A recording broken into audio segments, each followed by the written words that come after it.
امام ابو حنیفہ رحمۃ اللہ علیہ کا بتایا ہوا ہر طریقہ سنت کے مطابق ہی ہے، ایسا نہیں ہے کہ وہ کوئی غلط الگ چیز ہے، سنت کے مطابق ہے۔ امام ابو حنیفہ رحمۃ اللہ علیہ کی پیدائش ہوئی تھی 80 ہجری میں اور وفات ہوئی 150 ہجری میں۔ آخری صحابی جو دنیا سے رخصت ہوئے وہ 110 ہجری میں رخصت ہوئے۔ امام ابو حنیفہ رحمۃ اللہ علیہ 30 سال کے تھے جب آخری صحابی رخصت ہو گئے دنیا سے، ٹھیک ہے؟ تو اس کا مطلب یہ ہے کہ امام ابو حنیفہ رحمۃ اللہ علیہ نے صحابہ کو دیکھا، صحابہ نے ان کو دیکھا۔ اب میں یہاں پر آ کے نماز پڑھاؤں، یا میں نہیں بلکہ کوئی بھی آدمی کی نماز پڑھتا ہے اور وہ ہاتھ کہاں باندھتا ہے؟ گلے میں، تو دوسرا آدمی دیکھ کر بولے گا یہ کیسے نماز پڑھا ہے؟ بولے گا نہیں بولے گا؟ کئی لوگ ٹوکیں گے نا۔ تو امام ابو حنیفہ نے اگر ہاتھ غلط باندھے تھے تو صحابہ دیکھ رہے تو انہوں نے ٹوکا نہیں ہوگا؟ نہیں ٹوکا تو اس کا مطلب ہے کہ صحابہ نے قبول کر لیا نا۔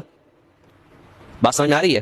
حضرت علی رضی اللہ عنہ فرماتے ہیں من السنہ وضع الید علی الید تحت السرہ، سنت یہ ہے کہ ہاتھ پہ ہاتھ رکھ کے ناف سے نیچے باندھ لو، حضرت علی رضی اللہ عنہ فرما رہے ہیں۔ تو امام حنیفہ نے جب ہاتھ ناف کے نیچے باندھا ہے اور امت کو یہ بتایا اپنے ماننے والوں کو، اور کتاب میں لکھ دیا، تو صحابہ جب دیکھ رہے تھے تو صحابہ نے دیکھ کر قبول کر لیا، اس لیے تو یہ سنت عمل قرار دیا گیا۔ یعنی گویا کہ امام ابو حنیفہ رحمۃ اللہ علیہ کی نماز کی تصدیق کس نے کی؟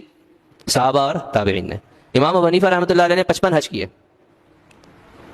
70 سال عمر تھی، تو اس کا مطلب ہے کہ بالغ بچہ ہو جاتا ہے 15 سال میں، تو بالغ ہونے کے بعد ہر سال حج کیا۔ اور جب آدمی حج کرنے جاتا ہے، اللہ تعالیٰ ہم سب کو لے جائے، تو حاجی وہاں جا کے نماز پڑھتا ہے نہیں پڑھتا ہے؟ یہ نماز نہیں پڑھتا ہے، حاجی نماز پڑھتا ہے نا۔ یہاں سے بھی ماڑی پور سے بھی کوئی بندہ وہاں حج پہ جائے گا تو نماز پڑھے گا نہیں پڑھے گا؟ گھر میں ہوٹل میں بیٹھا رہے گا، سوتا رہے گا؟ ظاہری بات ہے کہ جو آدمی یہاں بھی نماز نہیں پڑھتا ہوگا کم از کم حج پہ جا کے تو نماز پڑھے گا نا۔ تو امام ابو حنیفہ رحمۃ اللہ جب حج پہ گیا تو نماز پڑھی ہوگی نا انہوں نے، جب انہوں نے نماز پڑھی ہوگی، اور صحابہ کا دور ہے، تابعین کا دور ہے، تو انہوں نے نماز دیکھی ہوگی نا۔ تو انہوں نے جب اس نماز کو اس پر اعتراض نہیں کیا تو اس کا مطلب ہے کہ انہوں نے صحیح سمجھا ہوگا نا۔ حالانکہ کوفہ سے چل کے مکہ آ رہے ہیں، مکہ میں اور لوگ ہیں، کوفہ میں اور لوگ ہیں، تو مکہ والوں نے بھی دیکھا اور قبول کیا۔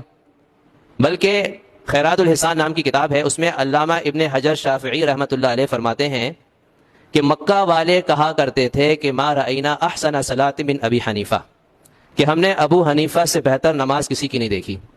یہ کون کہہ رہے ہیں؟ مکہ کے مکی رہائشی۔ جب وہ دیکھتے کہ امام ابو حنیفہ حج پہ آئے ہیں، نماز پڑھ رہے ہیں، تو وہ فرمایا کرتے تھے مکہ کے لوگ کہ ہم نے امام ابو حنیفہ سے بہتر کسی کی نماز نہیں دیکھی۔ امام لیث بن سعد ایک امام ہے، اپنے وقت کے مصر کے تھے، سن 113 ہجری میں وہ حج کرنے کے لیے تشریف لائے۔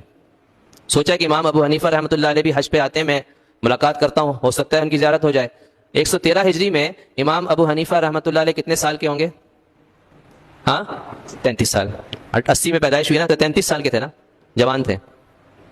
امام لیث بن سعد کہتے ہیں میں آیا تو میں نے دیکھا ایک جوان شخص ہے اور وہ لوگوں کے بڑا ہلکا لگا ہوا ہے، لوگ مسائل پوچھ رہے ہیں اور جو مسئلہ پوچھتے ہیں وہ جواب دیتے ہیں، جو مسئلہ پوچھتے ہیں وہ جواب دیتے ہیں۔ اب مجھے جستجو تھی کہ امام ابو حنیفہ سے میں نے ملاقات کرنی ہے، اتنے میں کسی نے سوال پوچھنے والے نے فرمایا کہ ما تقول فی ھذا یا ابا حنیفہ، اے ابو حنیفہ آپ اس بارے میں کیا کہتے ہیں؟ تو میں پہچان گیا اچھا یہی امام ابو حنیفہ ہیں۔ تو ان کی وہاں ملاقات ہوئی، 33 سال کی عمر میں ہیں، تو فرما رہے ہیں کہ کوئی مسئلہ ایسا نہیں کہ لوگ پوچھتے ہوں جواب نہ دیتے ہوں۔